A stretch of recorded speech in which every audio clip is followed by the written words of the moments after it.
So very good morning, dear students. So welcome back. So we're going to continue with that parts series 2 on with respect to human resource analytics. So we're going to continue with the next unit. We're going to get into unit 3, which is called organization-wide alignment audit. So here the topic we're going to see is recruitment analytics and overboarding. So let us quickly see that what is all about. So recruitment analysis, that here is the definition as you can clearly see in this slide.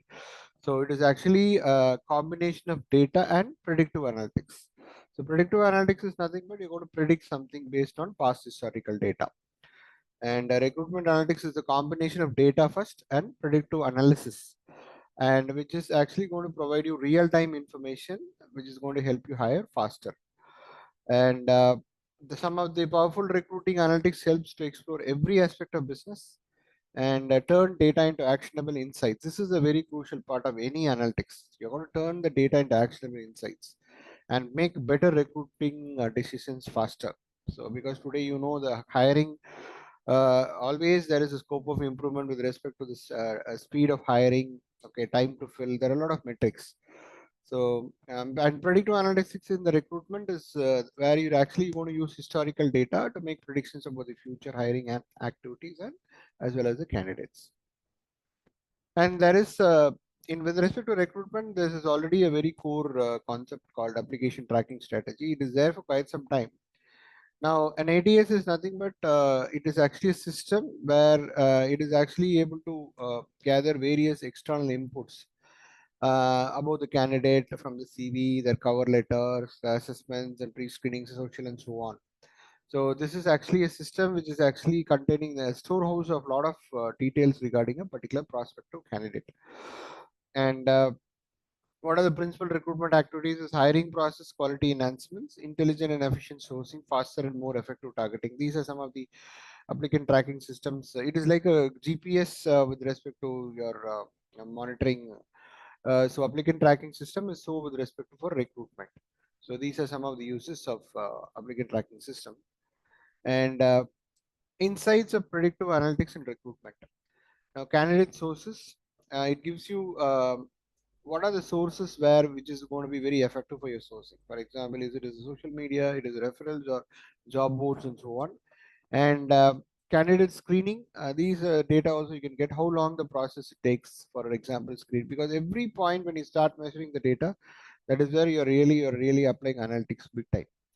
So how long the process takes, which candidate screening techniques are effective and which aren't. So these are all will get really the insights will come from these applicant tracking systems.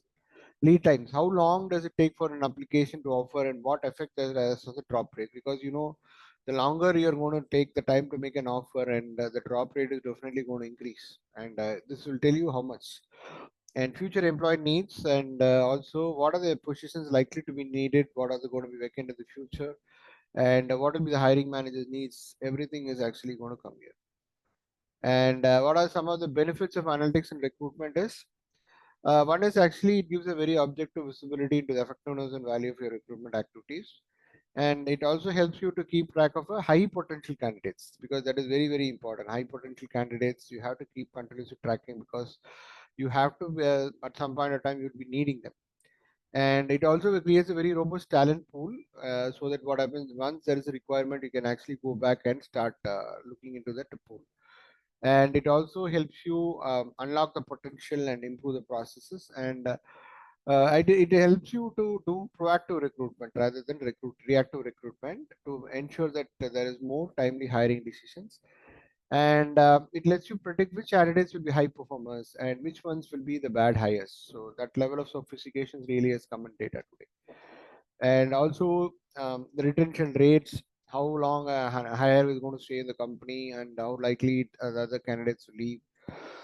What is the future employee performance? How likely a candidate or new hire is going to perform well on the job? And hiring bottlenecks, where roadblocks the hiring process regularly occur. What is the impact and how to fix them? And urgency of hiring. What are the roles which is needed more urgently to meet company needs? And steps in predictive analytic recruitments, choose your tech stack, and choose your KPIs. What are the key performance indicators? And this is actually the predictive analytics life cycle, collecting data, pre-processing is a very, very crucial data, and establishing an analysis type and training the model, performing predictions, and then once you're getting the results, you're going to act on the insights. And set up measurement and reporting with analytics recruitment tools, continuously track and measure success. And these are some of the sources where you're going to identify the best candidates. Today, there are a lot of Monster, Naukri, as well as LinkedIn, Twitter. These are some of the sources.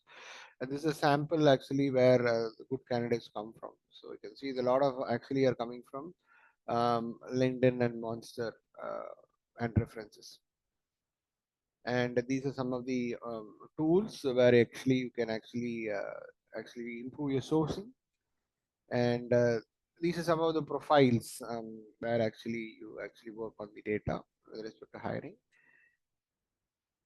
And these are some of the reports where actually you can do with respect to predictive analysis, the various candidate sources and the candidate status overview. So these are all very clearly shown in this visualization. And last we come to the some of the recruitment metrics. We can see the time to hire, the time it takes to identify and recruit a candidate to fill a vacant position, the time it takes to fill vacant positions, cost per hire, amount spent by organization to acquire a candidate, candidate experience, how candidate feel about the company once they experience hiring process, and offer acceptance is very important. So compared to the number of candidates you have offered, how many people have accepted the offer? So this is a very, very important thing.